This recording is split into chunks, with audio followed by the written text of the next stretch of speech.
Hey everyone, welcome to my cathedral garden. My name's Kristen and I am a homeschooling mama to 4. This upcoming year we're going to have a 5th grader, a 3rd grader, a 1st grader, and a 4-year-old. And today we are talking all about my 5th graders' curriculum picks for the upcoming 2021-2022 school year.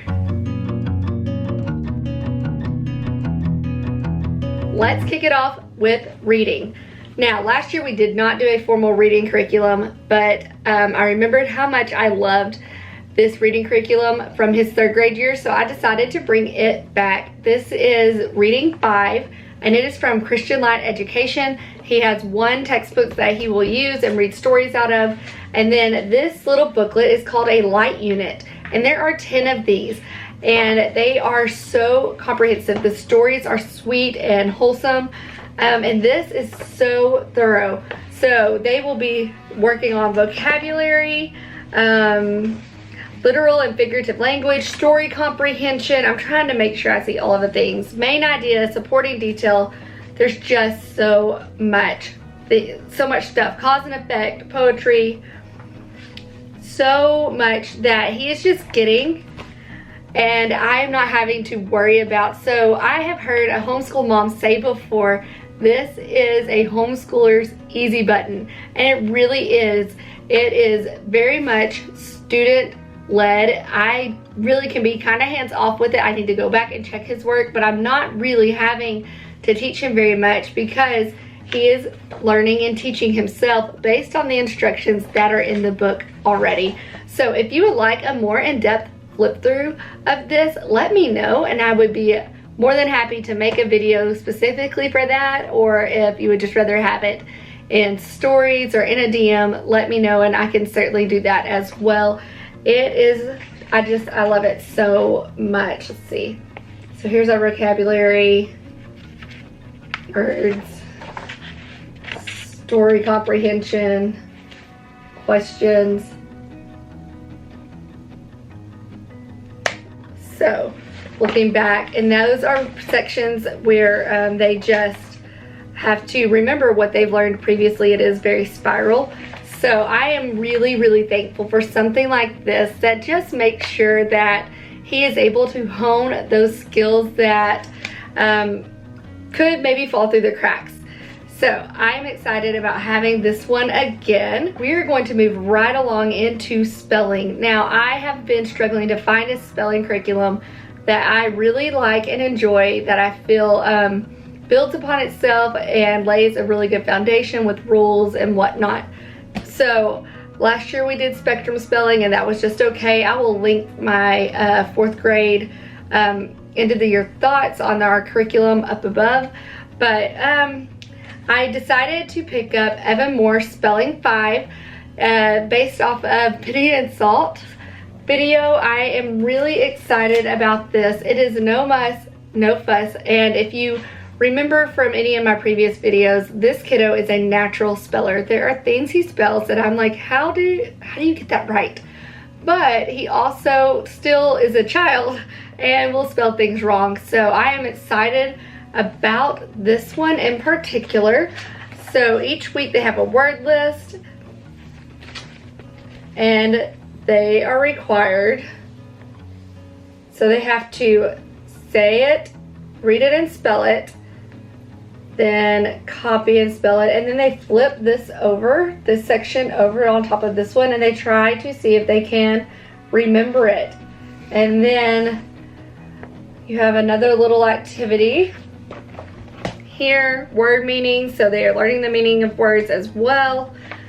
Practicing sentence dictation, using it in a sentence.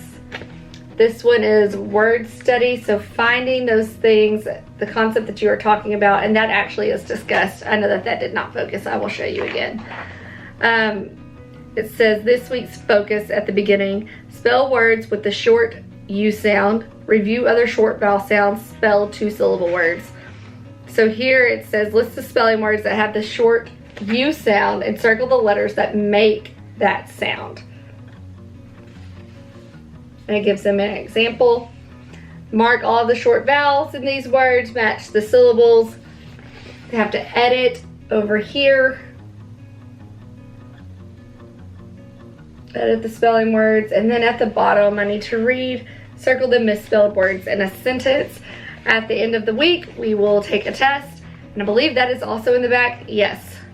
So spelling list, spelling tests, and if I'm not mistaken, I do remember Pennies and Salt saying there's a way to record it back here, possibly. Oh, here are the answers, so he could check himself, or it will be very easy for me to check him as well. So I am very excited to use this. I actually bought it for all of my kids, and I am hoping that it works as well as I think it will. Okay, we are going to move next into English, language arts, and specifically what I'm doing for grammar and writing. If you remember at the end of last year, I raved about Fix It Grammar and gave y'all a flip through. I will link both of those videos above me. I still think that they are amazing. I thoroughly enjoyed Fix It Grammar, but I decided to not use it at the moment for this year because of the writing that I was wanting to do. I really waffled back and forth on what exactly I should do. We tried IEW, the Institute for Excellence in Writing, and I know I believe it was in a mid-year update. I'll link the card here so you can find out what exactly we thought about that. But about week 10, we did hang it up for just a little bit. I really felt like he needed just a more basic writing foundation. These are the rules for writing a paragraph, just basic paragraph. These are the rules for writing this type of paper before we tried to put all the fun extras in. And so I decided to go with BJU's English, Grammar, and Writing. I watched a few videos and I am excited about this. I think it will be a good fit. I think Fix It Grammar will have prepared him very, very well for the grammar portion of this. I'll be anxious to see how much he learns compared to what he was doing with Fix It Grammar. And I also love they'll do a lesson on grammar and a lesson on writing, so they don't get burnt out on any one thing. So I really am excited to see how this curriculum does, and I am hopeful that possibly in the spring semester we can pull IEW back out. I am not giving up on it yet. Writing is so important. I'm hoping we can pull that back out and feel better going forward with that curriculum, because I've heard nothing but good things about it and I really, really would like it to work. So that is what I decided to do for this. If you would like a flip through, let me know, and I will be glad to show you that as well. Okay, the big thing that's missing right now that I don't have physically is math. And honestly, that is what has taken these curriculum videos so long for me to make and get put up, because I was not sure exactly what I wanted to do. I feel like math is just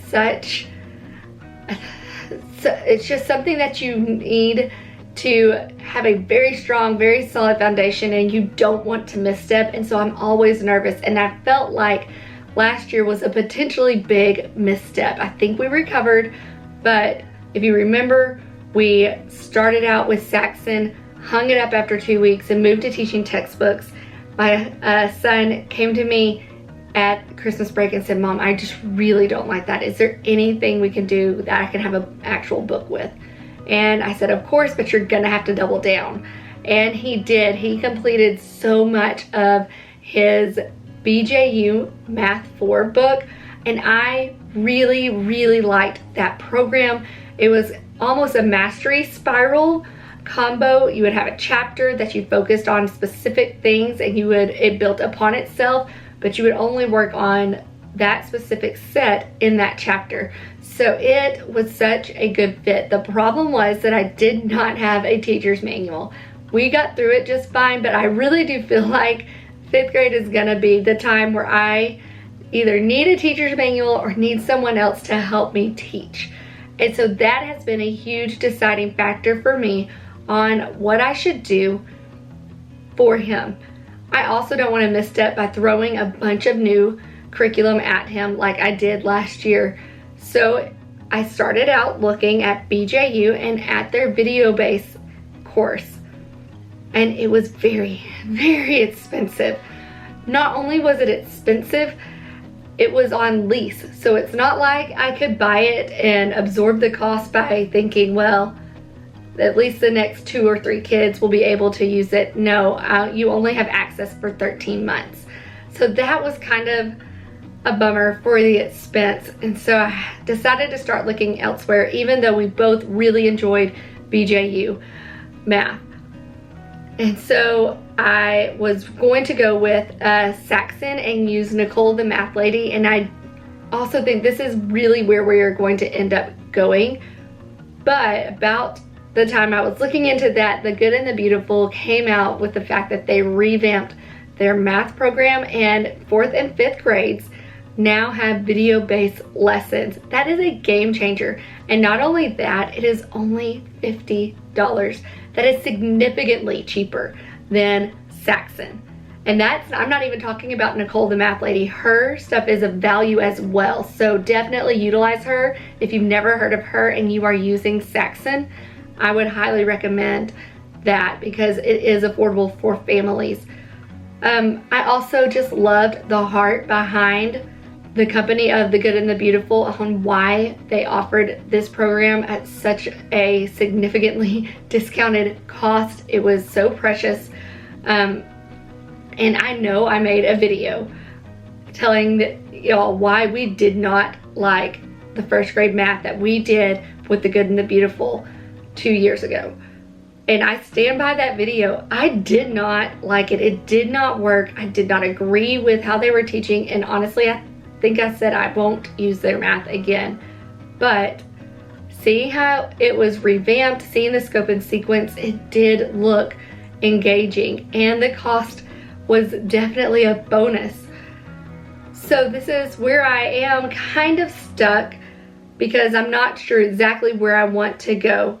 I showed both to him and he honestly felt kind of the same about either one. I think The Good and the Beautiful edged out just a little bit more because it is so engaging and so gorgeous and well done, and I really want to just be able to grab it. However, this is the last year of that math, and I mean, The Good and the Beautiful is a small business, so they've grown so exponentially. I mean, it's just insane. So definitely no fault to them. The only reason I think I would not use that math, or at least attempt it, is because what would we do next year for 6th grade? Probably go to Saxon. So I feel like I probably should just go ahead and start Saxon with him, with Nicole, the math lady. I know it's a solid program. I know he will learn. And I think that is where I am landing, but just kind of a little bit bummed, but that's okay. And that decision kind of bled into what I would do for the other ones, just for ease of streamlining our days, our curriculum, and my brain for what we would be using. So it seemed like a really big decision, and it was wrapped up in this one subject for this one grade. So that is where I am on that. That is why I don't have a physical textbook. It is sitting at a store down the road, so I know I can go get it. I know I could print off part of the math if I needed to, as I waited for The Good and the Beautiful's math if I had that shipped to me. So that is where I am, and that is probably where we are going to land. I am almost 95% certain it will be Saxon and Nicole, the math lady, but there are also my opinions for you. So there is math. Another thing that I do not have a physical copy of, but we will be using, is a reason for handwriting in whatever grade level I find that is appropriate for him. I went back and forth on whether or not I would continue his handwriting. He can write very fluently in cursive and can read it. He has pretty good print. His cursive is beautiful. So I did wonder whether or not we would continue. We used The Good and the Beautiful's level 6 last year, and so this year I was thinking we might try a reason for handwriting in whatever level fit his ability.